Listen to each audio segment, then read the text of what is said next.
اللہ کے نام سے شروع جو دلوں کے حال خوب جانتا ہے۔ ایک بوڑھی خاتون نے ریڈیو اسٹیشن فون کیا کہ وہ کئی دنوں سے بھوکی ہے اور کئی دنوں سے صرف سوکھی روٹی اور پانی پر گزارا کر رہی ہے، اور کہا کہ اللہ کی راہ میں اسے کچھ کھانے کے لیے دیا جائے۔ ایک منکر خدا بھی اس کی گفتگو سن رہا تھا اور اس کو ایک مزاح کی عادت سوجھی۔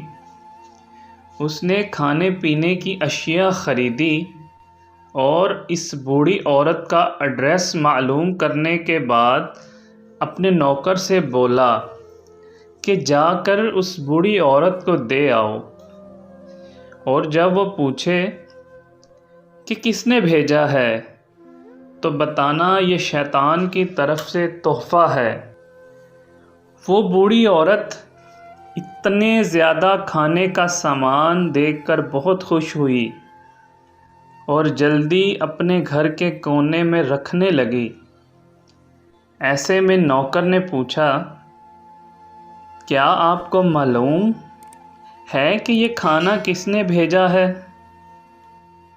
یہ سن کر وہ بولی، مجھے اس کی کوئی پرواہ نہیں کہ کس نے بھیجا ہے، مگر اتنا معلوم ہے کہ جب میرے رب کا حکم آتا ہے تو شیطان بھی حکم کی تعمیل کرتا ہے۔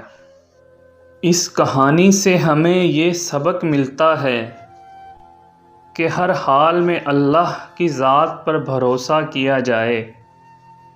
اچھے اور برے دن ہر انسان کی زندگی میں آتے ہیں، لیکن بہترین شخص وہ ہے جو ہر حال میں اللہ کا شکر ادا کرے۔ اللہ ہم سب کا حامی و ناصر ہو۔